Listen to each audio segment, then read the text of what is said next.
Thank you very much for the introduction. Good morning, everyone, and thanks for coming to this talk. My name is Vinny Ajibi, and today I'll be talking about the defensive registration of domain names.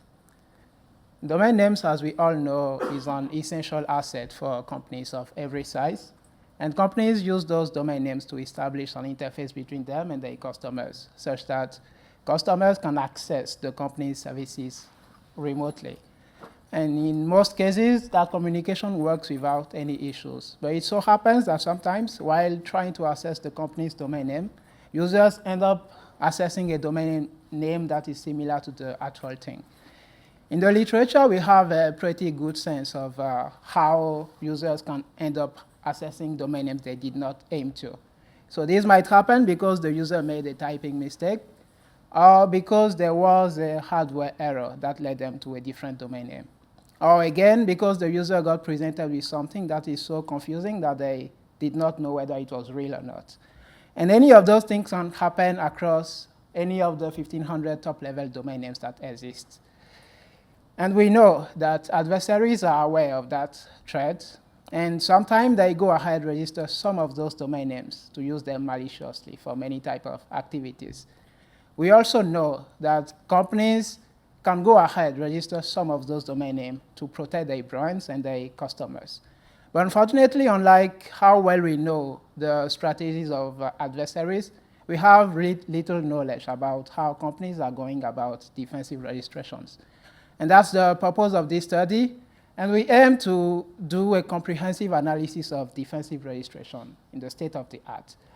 So we started by using the Fortune 500 companies, because those companies, not only they have the financial resources to do defensive registrations, they're also popular enough for adversaries to try to target them.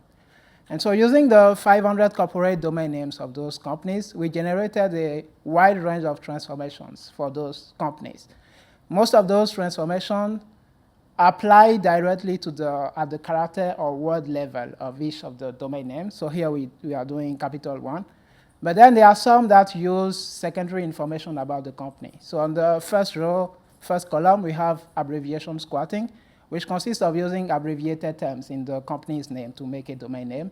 And then just below that, we have brand name squatting, which consists of using the whole name of a company and making a domain name out of that.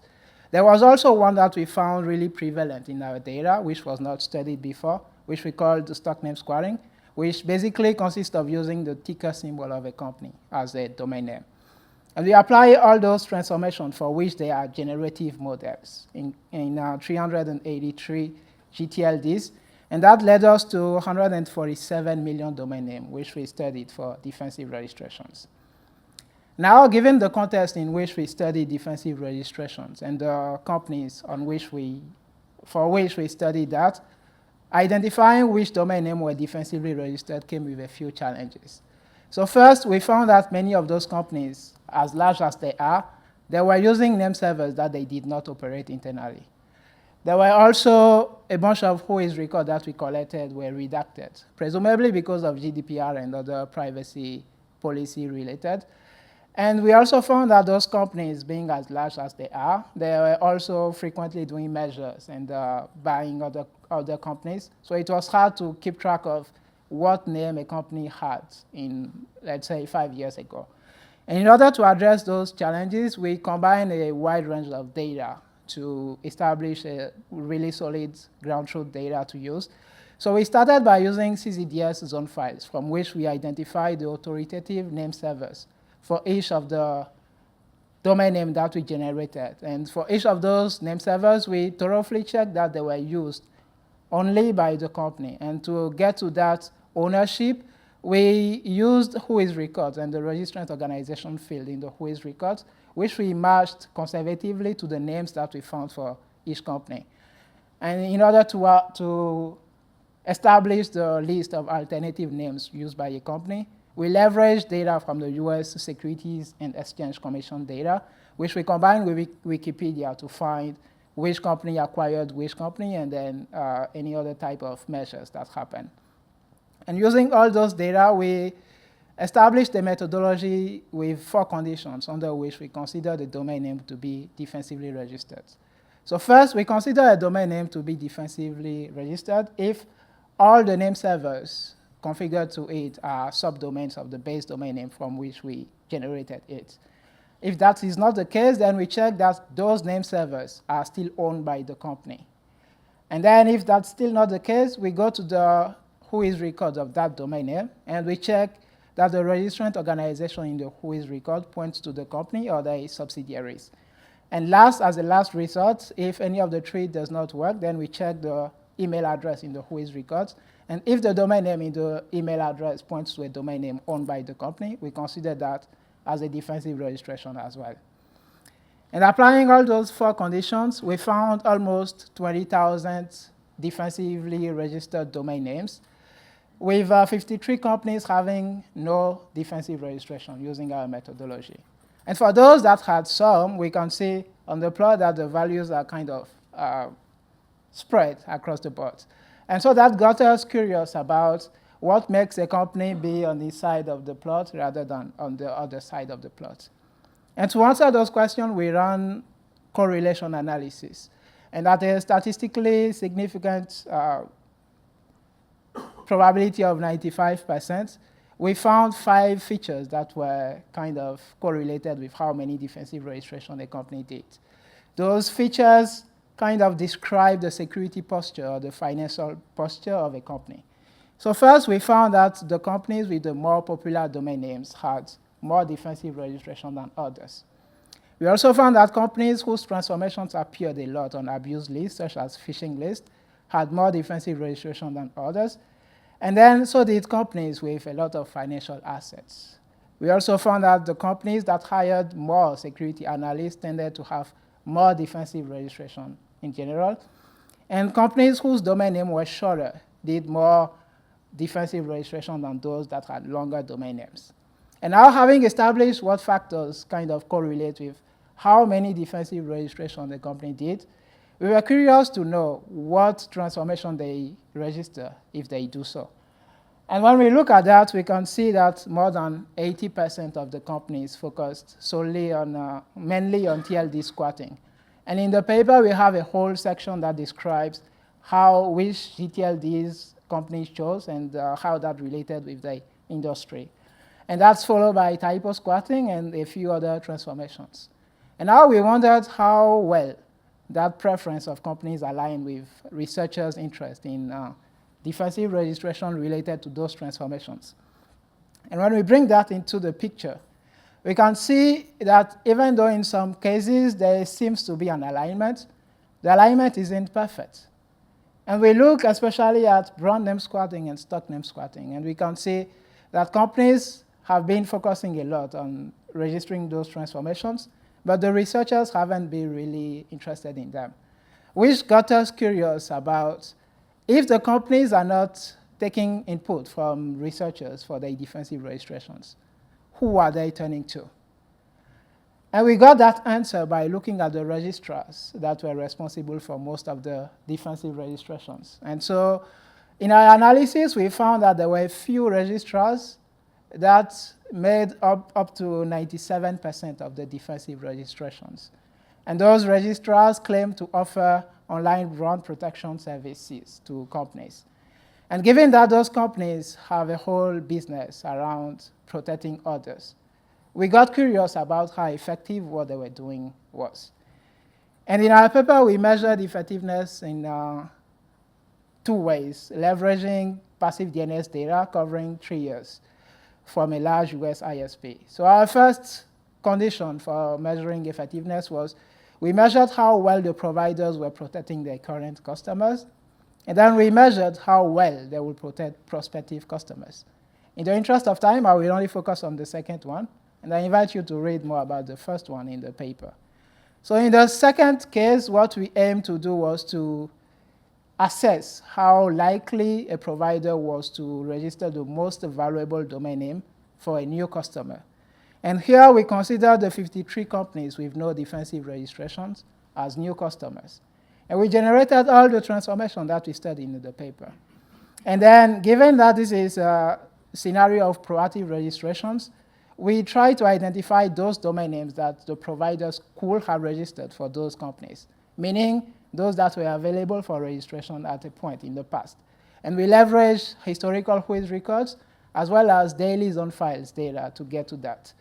And having gotten that list of available domain names, we now try to assess, to predict how each provider will have prioritized the registration. So if a new customers come to the provider with a budget of 10 domain names, what is the provider more likely to register for them?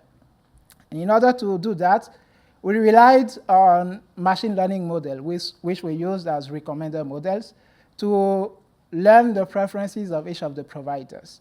And using those models with many features, we were able to train models that by only going through 5% of the space available to each provider, we were able to predict their future registrations with performance going up to 98.12%. And now, having established our ability to predict what the providers will do, we ranked the domain names using their models and ranked the domain names based on the volumetric data. And our question was, how well are those two lists aligned? And here I'm presenting the results based on the number of queries that each domain name received over the 3 years period, which is one of the 3 criteria that we used in the paper. So the way to think about this is we have the list of ranked domain name for a provider and the list of ranked domain name based on the volumetric data. And we are trying to assess how relevant the ranking at the left is compared to this one. And we did that using the normalized discounted cumulative gain, which at its best should be close to 1. So we aim to have values for as close to 1 as possible. Unfortunately, when we ran our assessment, we found that in the best case scenario for the providers, the 6 providers we analyzed, the best median score that we got was 0.36, which to us indicate that there is a need for improvement of the strategies of the providers. And as a matter of fact, when we look at the domain names that the providers could have registered for their own customers, we actually found many available domain names that were receiving a lot of queries. Some of them have been used in the past maliciously, but there are others that have been there. Nobody has been using them, and adversaries can always take them and use them against the company's customers, especially when we focus on the top 3 here. They've been available for up to more than 2 years and up to 3 years, receiving queries ranging from 100K to 100 millions over that period, which we believe the providers should have registered to protect their customers. And so that concludes my presentation today, in which I discussed our comprehensive study of defensive registrations, which we supplemented with a thorough assessment of how the strategies of the providers are. And in doing that assessment, we found that there are still ways in which those strategies could be improved. And in the paper, we gave recommendations of using passive DNS or other telemetry data to find domain names that are heavily queried but still available, so that the providers can register them for their customers before any adversaries can do so. And in the case where those proactive measures do not work, it is essential for us as a community to find ways to improve the effectiveness of reactive strategies so that companies can still defend themselves even if they miss out on some of those domain names. Thank you for your attention.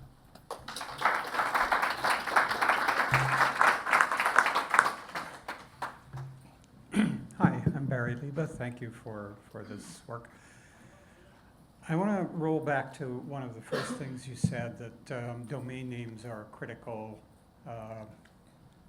asset for companies. And clearly, from the company's point of view, that's clearly true. The companies are willing to pay a lot for domain names that match what they want and that sort of thing.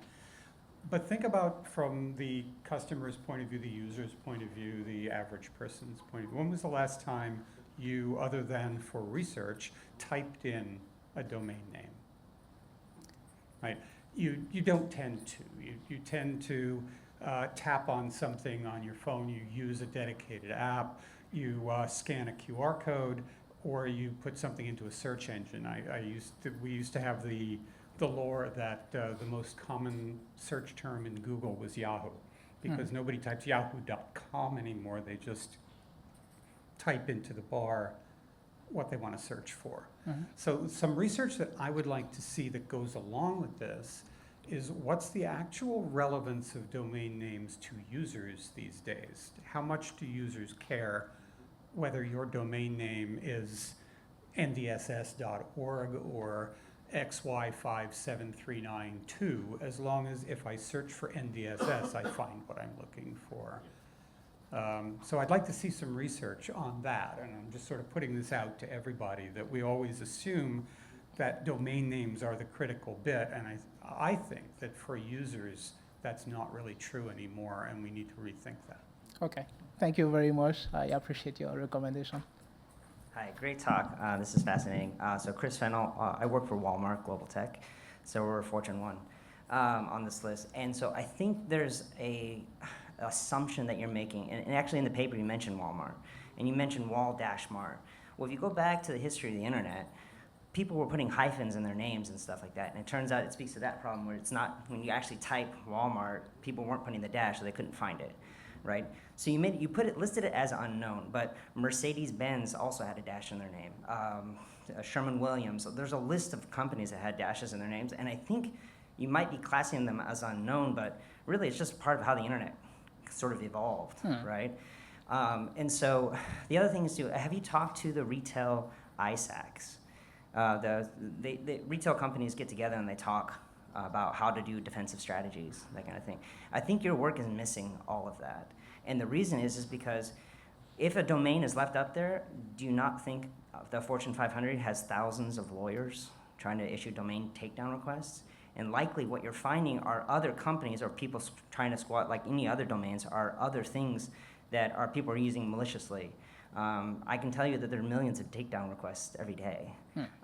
And so there's a lot of things. So the work is really fascinating because you're trying to classify something that's really hard to do.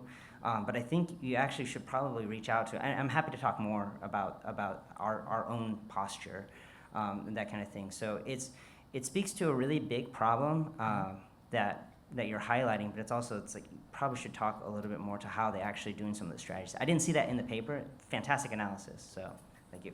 All right, thank you very much. Appreciate that. Yeah, so along those same lines, I was going to ask if you saw, so there's like a procedure, as Chris alluded to, there's a procedure to take down these domains or take the domain from the attacker through like pseudo-legal means, through arbitration. So I'm curious if you saw evidence of that happening in your data, like that where a domain went from being controlled by an attacker to being controlled by like Walmart.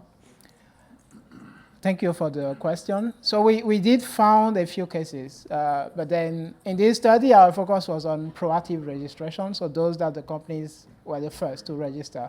So I think about 10%. I don't remember the number on top of my head, but it was a few that were like taken out of others. Thank you. Thank you very much. Yeah, thanks a lot for the very insightful discussion. Yeah. Okay, so.